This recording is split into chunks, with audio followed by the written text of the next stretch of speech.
What's up, guys? Today we're doing a video intro that I don't know. We're good at this.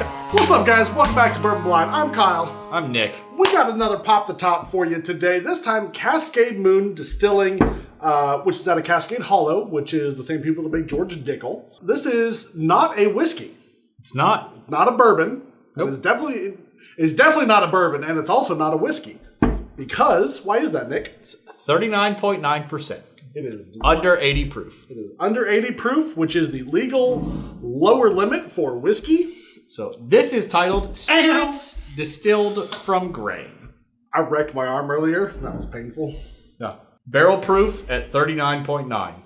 It is a blend of 15 to 17-year-old barrels. Mm-hmm. So, and like you said, just from where they sat in the rick house and over those 15 to 17 years, as it evaporated a lot of the alcohol, and it was probably on the lower tiers of the rick houses.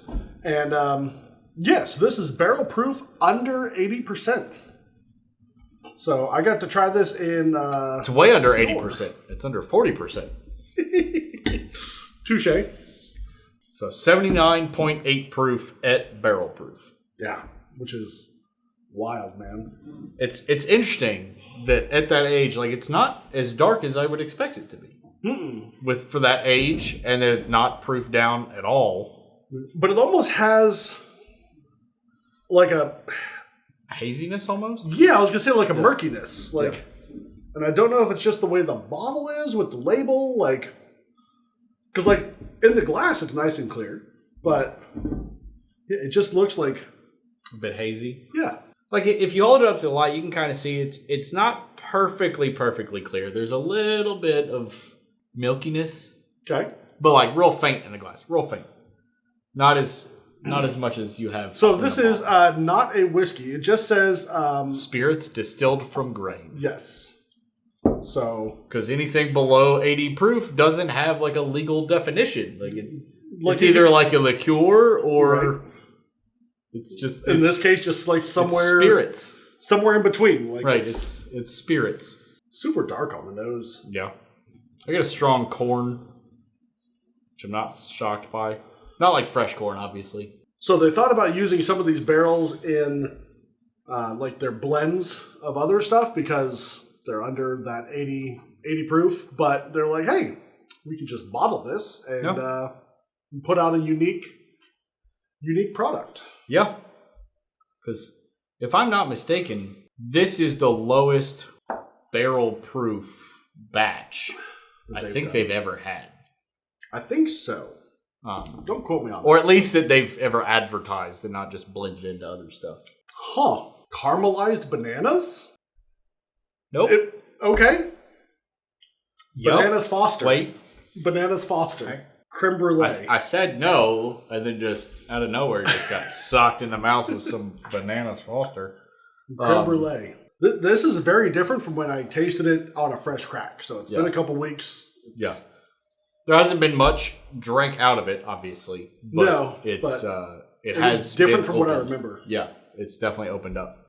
Ralphie, the OG whiskey tuber, would say this needs about at least 15 minutes in the glass to settle out. When you start getting into well-aged stuff, he recommends 1 minute per year of age. Just to kind of let it sit there, breathe, open up, do what it's going to do. Because once a bottle is open, the wind, it does change. Oh, yeah. For sure. Some people say it doesn't. It does. I've had bottles that on a fresh crack were incredibly offensive and off-putting. For me, Weller 107. Yeah. Antique. Fresh crack, super hot ethanol forward. Yeah. Just can't get through more than 2 sips out of it. Wait a few days, golden. Yeah. I've had that with a couple of things. There's been some Maker's Picks that I've had that on the fresh crack have been just really, really hot. I'd open it and let it sit for a couple of days, not with the cork open. Right. But, recork it. I don't know that it would really matter, realistically, with it that full. But anyway, the finish on that lasts a while. It's just going. Yeah. It's that creme brulee, caramelized sugar, banana bread. super, super cool, interesting product. Yeah. Like I'm really glad I picked it up. I think I paid $125 for it. I think retail on it was about $90, but everything's more expensive in Tennessee. Well, not just that, but like obviously, like our alcohol tax is high. A lot of other stuff is a lot cheaper. So there's clearly only going to be so many of those bottles that they could fill. Yeah, and I think they only went to like 3 states. Yeah, it was like us, California, Tennessee, California, and Texas, maybe. Yeah. New York, maybe. They're doing cool stuff. Nick and I are big fans of George Dickel in Cascade Hollow. They put out a good product. I always forget that Dickel only has single-story rickhouses. I always forget that. Yeah. Because like Roses. Nobody else really does that. 4 Roses, but like they push that because not a lot of people. Right. It's like George Dickel, 4 Roses. I want to say I've heard that there's like one other small distillery that does like single story, but there's a lot of like craft distilleries that do it just because they don't have the stock of the inventory. Right. And there's no purpose like, in them building a 4-story rick house when they can only fill 1 floor of it. Heaven Hills rick houses are like huge. Well, like, Heaven Hill. This is easily one. I like that better than when I tasted it the first time. By a lot. Yeah. Yeah, by a lot. That's definitely one I could sit and either savor or just pour a glass and just zone out. You know what I mean? It's got enough to keep me interested. There's that little bit of chord you were talking about in the beginning. Yeah. But not so much that it's distracting from other things going on. Right. You know what I mean? There are some that are so complex that you focus on everything in the glass and nothing outside. So one thing about this, you have to realize, yes, it's only, I'm going to call it 80 proof, okay? Right. It's less than 80 proof. It still has a lot of flavor in here because it hasn't been watered down. Yeah, it's barrel proof and it's 15 to 17-year-old whiskey. Yeah, like it's not. It was whiskey originally. It's not now technically, but a lot of 80 proof whiskeys like just don't have a lot of flavor because it was like 130 in the barrel and then they watered it down to 80. Right. So I'm a big fan of like the like a lower proof, barrel proof bottling. Absolutely, yeah. Like so much flavor and so damn drinkable. Like, yeah. No, like there's a Dickel 15 that we did. We helped a liquor store do a pick on that was like 86 proof or 88 proof at barrel strength, and it's unreal. Unreal. You could pour a full rocks glass of it, and it's fantastic. I like Kyle. I really, really enjoy sub 95 proof barrel strength stuff. Golden all day long. Yep.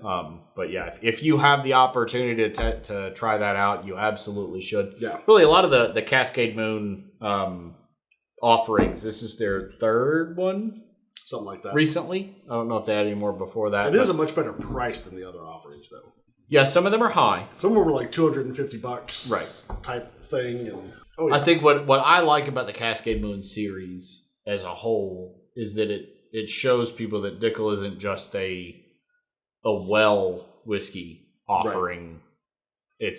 They have it's not a scale of stuff. And they're not all Flintstone vitamins. No, they're not. Mm-hmm. Like I never get on any Dickel products. I've gotten very few times, but generally not. But like, I have some single barrels a couple buddies that are like huge. Like they can pick Dickel if there's 1 barrel out of 100 in a blend that has that Flintstone vitamin note. They will pick it up in a heartbeat, man. Right. Yeah, I have some single barrels. Like he tried and he's like, "This is fantastic." He's like, I know. I don't get any of the vitamin anything on it. No, and it's the Dickel, Nicole Austin, the master distiller over there, is really pushing the brand in, I think, a fantastic direction. Yeah. She's started some new labeling products, the Dickel 8-year bourbon, which is just their same mash bill. They haven't changed anything. She just picks barrels that follow the bourbon flavor profile as opposed to the Tennessee whiskey flavor profile. Right. And that's fantastic. An 8-year product, and I want to say they're 90 proof or so. Mm-hmm. And they're like $30-$35 and they're regularly available on the shelf. Their bottled and bond stuff, which is $30 to $40 on the shelf. at 11, like 13 years. Yeah, they did an 11-year, a 13-year, and another 11-year bottled and bond. They have a ton of aged product. Yeah. They have lots of aged stock. Yeah. Yeah, their availability of 12+ year stuff is substantial.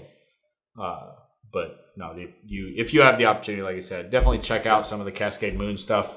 I don't know if I would give it a 100% like buy rating. No, definitely, like, if definitely you try it if you can. 100%. Like sure. It's really good. Yeah, it's definitely worth a visit. Mm-hmm. Whether or not it's worth buying to you is entirely dependent on your experience with that taste. Yeah. Right? Like, I think it's worth $125. I would get $125 of enjoyment out of that bottle. Not everybody would. Right? But it's definitely worth checking out if you get the opportunity. Like, some people, they won't buy a bottle if it's over $40. And like, you know what? There's a ton of bottles below at $40 and below that are fantastic. Yep. You know, I could fill a room twice this size with bottles that are under $40. Under $40 that I would happily enjoy. There would be duplicates, obviously, but like I would have zero issues with that. You know, I'd rather have a larger collection of bottles that I want to drink than than a smaller collection of really expensive bottles that I'm hesitant to drink that I can't get replacements for. You know what I mean? So you're saying if you don't drink it, what good is it? Right. Huh. It's almost like that's a thing. Weird. So it just sits on your shelf collecting dust. There's no point in it being on your shelf. Be sure to check them out. Like I said, 100% try. No hesitation on that. Yeah, all day long. That's genuinely if you like that general flavor profile, yeah, pick up a bottle. Yeah. Absolutely. Yeah, it's not weird. It's not crazy. It's just super mellow, light sweetness. It's got there's some dark aspects to it, but it's more light than anything else. But yeah, it's definitely a unique experience because how often do you get a sub 80 proof whiskey? Right. Yeah. That's just not. Yeah, for the record, if this was 1% higher, 0.1% higher proof, it would be a whiskey. Bourbon. Yeah. It could be a bourbon. Right. That could have been a barrel pick from for their regular Dickel 15-year. Yeah. You know, if it was 0.1% higher, but it's not. Appreciate you guys, and until Friday noon Central next week, cheers and drink blind. Drink what you want.